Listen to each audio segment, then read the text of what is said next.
Allahabad civil lines का भव्य बाजार, बड़ी बड़ी दुकानें, चौड़ी चौड़ी सड़कें। आप सलाम हिंदुस्तान देख रहे हैं। आप सभी अच्छे होंगे और हमारी कहानियों को देख और सुनकर एंजॉय कर रहे होंगे। आज हम आपको एक ऐसे पिता की कहानी सुनाने जा रहे हैं जो अपने 4 साल की इकलौती बेटी से बिछड़ जाता है और उसके गम में दर दर की ठोकरें खाते हुए पागल हो जाता है। इलाहाबाद सिविल लाइंस का भव्य बाजार। चौराहे के एक कोने पर एक पान की दुकान पर 3 मनचले लड़के पान की दुकान पर पान और सिगरेट का लुफ्त उठा रहे थे।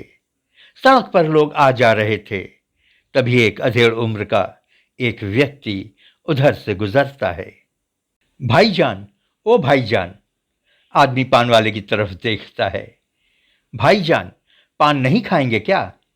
आज आप बिना पान खाए ही चले जा रहे हैं। क्या लगाऊं पान, चूना लगा के? आदमी मुस्कुराता है और सिर ना में हिलाकर आगे बढ़ जाता है। उसके पीछे एक मोटी, काली, भद्दी सी, अधेड़ उम्र की लड़की, जिसने छोटी सी मिनी स्कर्ट और हाई हील की सैंडल पहन रखी थी, मटकते हुए उधर से निकलती है। उस पर नजर पड़ते ही पान की गुमटी पर खड़े मनचलों के चेहरों पर चमक आ जाती है। तभी एक लड़का उस लड़की पर कमेंट पास करता है। हाय जाने मन, जाते जाते जरा इधर भी तो देखती जा। लड़की रुकती है, स्टाइल मारते हुए लड़कों की ओर देखती है। लड़की को स्टाइल मारते हुए देख दूसरा लड़का बोलता है, क्या बात है, क्या अदा है। लड़की मुस्कुराती है और अपनी आंखों से अपने सैंडल की ओर देखती है। अरे बाप रे बाप, तीसरा लड़का धीरे से बोलता है, सैंडल तो बड़ी करारी है। और लड़का अपने कान पकड़कर हाथ जोड़ते हुए बोलता है, माफ करना माता जी। माता जी, गुस्से में मुंह टेढ़ा करते हुए लड़की फुफकारती है। नहीं माँ जी, यानी कि बहन जी, दूसरा लड़का बोल पड़ता है। बहन जी, साले दीवाने। लड़की ठहाका मारकर हंस पड़ती है और आगे बढ़ जाती है। पान वाला भी हंस पड़ता है। बहुत हंसी आ रही है पंडित जी, एक सिगरेट तो देना। एक लड़का बोलता है। लड़के को सिगरेट देते हुए पान वाले पंडित जी बोलते हैं, अरे भाई, आजकल के सभी लड़के दीवाने होते हैं। सिगरेट जलाते हुए लड़का बोलता है, कि तभी उसकी नजर सामने से आते हुए एक पागल पर पड़ती है। दीवाने हम नहीं, दीवाना तो वो सामने चला आ रहा है। लंबे उलझे हुए बाल, बढ़ी हुई दाढ़ी, फटे कपड़े और बाएं हाथ में ढेर सारा कूड़ा। उस पागल को देखकर मुंह से धुआं निकालते हुए लड़का बोलता है।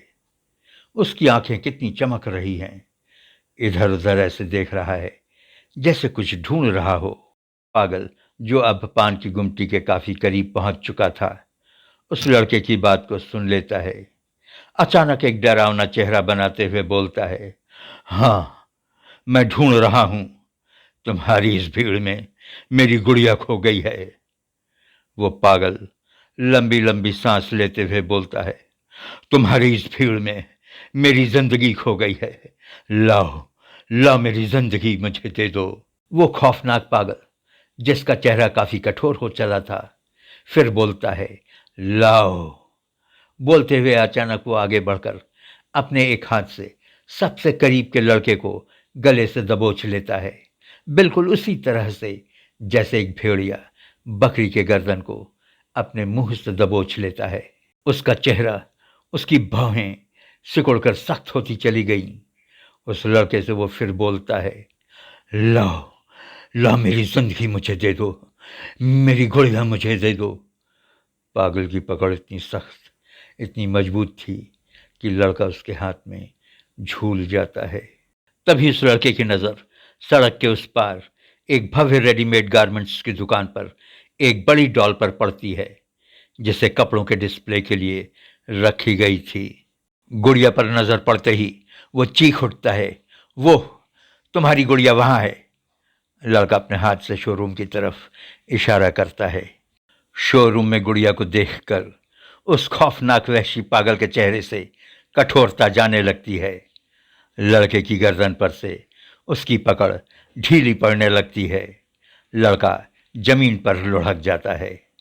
पागल के चेहरे पर खुशी और गम के हजारों रंग आने जाने लगते हैं। उसकी आंखों में चाहत और मिलन की तड़प दिखने लगती है।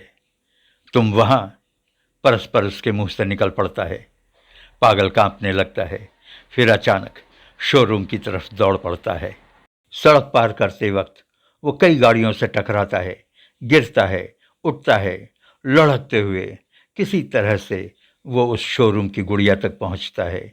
गुड़िया के करीब पहुंचकर उसके खुशी का ठिकाना नहीं रहता है। उसकी आंखें छलक उठती हैं, उसके होंठ फड़फड़ा उठते हैं। तुम यहाँ? शोरूम के शीशे के ऊपर से हाथ फेरते हुए वो गुड़िया को प्यार करने लगता है। मैंने तुम्हें कहाँ कहाँ नहीं ढूंढा, मैंने तुम्हें कहाँ कहाँ नहीं तलाशा, पर तुम्हारा कुछ पता नहीं चला। मैंने इनसे पूछा, मैंने उनसे पूछा, मैंने सभी से पूछा, पर किसी ने कुछ नहीं बताया। मैं रोता रहा, बिलखता रहा और तड़पता रहा, और मैं भटकता रहा। चल बेटा चल, यहां से निकल चलते हैं, इससे पहले कि हमें कोई देख ले, इससे पहले कि कोई हमसे तुम्हें दोबारा छीन ले। यहां से निकल चल। गुड़िया पाकर पागल के चेहरे पर खुशी का ठिकाना नहीं था। बिछड़ने का दुख, वापस मिलने की खुशी, सभी एक्सप्रेशंस आते जाते उसके चेहरे पर दिख रहे थे। तभी शोरूम के अंदर शोरूम का एक नौकर एक डिब्बे से एक फ्रॉक को निकालकर अपने आप से बोलता हुआ गुड़िया की तरफ बढ़ता है। फ्रॉक गंदी हो गई है, बदल दूं तो अच्छा रहेगा, नहीं तो मालिक चिल्लाएंगे। और गुड़िया को निकालने के लिए नौकर अपने हाथ रैक के अंदर बढ़ाता है। नौकर के बढ़ते हाथ देखकर पागल बौखला जाता है। नहीं, एक चीख गूंजती है। पागल शोरूम के शीशे पर अचानक जोर से अपना हाथ मारता है। चढ़ चढ़ कर शीशा टूटकर जमीन पर भयानक आवाज के साथ गिरता है। पागल के हाथ से खून बह निकलता है, पर इसकी परवाह किए बगैर वह जल्दी से गुड़िया को उठाता है। शीशे के टूटने और उसके जमीन पर गिरने की भयानक आवाज से शोरूम के बाहर एंट्रेंस पर कुर्सी पर बैठकर ऊँघता चौकीदार हड़बड़ाकर खड़ा हो जाता है।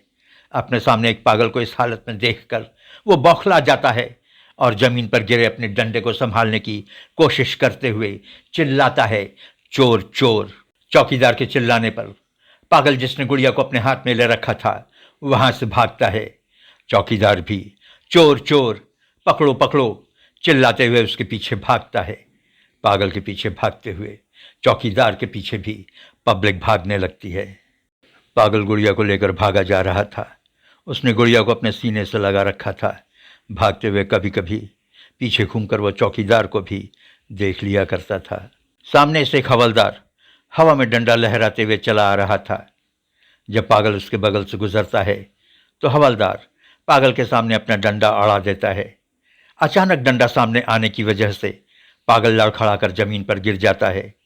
गुड़िया उसके हाथ से छटककर दूर सड़क पर गिरती है। पागल बौखला जाता है। पहले तो वो गुड़िया की तरफ देखता है, फिर हवलदार की तरफ देखते हुए गुर्रा उठता है। भेड़िए की तरफ फुफकारते हुए वो हवलदार पर झपट्टा मारता है। तभी वहां पुलिस की जीप पहुंचती है। जीप का अगला पहिया गुड़िया को रौंदते हुए आगे बढ़ती है। ब्रेक की आवाज के साथ जीप रुकती है। जीप का पिछला पहिया गुड़िया पर होता है। पागल का ध्यान हवलदार से हटकर जीप के पिछले पहिए के नीचे दबी गुड़िया पर जाता है। नहीं, उसके मुंह से एक हल्की सी चीख निकलती है। वो कराह उठता है, लपक कर गुड़िया के पास आता है और जीप के पहिए के नीचे दबी हुई गुड़िया को उसके पैर पकड़कर निकालने की कोशिश करता है। एक खौफनाक पागल बेबस मेमने की तरह मिमियाने लगता है। उसकी बेटी की बात थी, उसके जिंदगी की बात थी। तू मुझे छोड़कर नहीं जा सकती बेटा, मैं तेरे बिना मर जाऊंगा। उस पागल के मुंह के किनारे से थूक निकल रहा था। उसकी आंखों में आंसू थे। तभी जीप की ड्राइविंग सीट से पुलिस इंस्पेक्टर उतरता है। पागल गुस्से में इंस्पेक्टर की ओर लपकता है, लेकिन तभी जीप के पीछे से 4-5 कांस्टेबल्स उतरते हैं। उनके हाथ में डंडा होता है। सभी कांस्टेबल्स पागल को डंडे से बेतहाशा मारने लगते हैं और उसे उठाकर जीप के पीछे लाद देते हैं। जीप चल पड़ती है। जीप का पिछला पहिया गुड़िया को रौंदते हुए आगे बढ़ जाती है। पागल इस गुड़िया को अपनी बेटी समझ रहा था, जिसको उसने एक जमाने पहले खो दिया था। अपने बेटी के गम में वो पागल हो गया था, और जब भी वो किसी गुड़िया को देखता था, अपनी बेटी की बात करता था।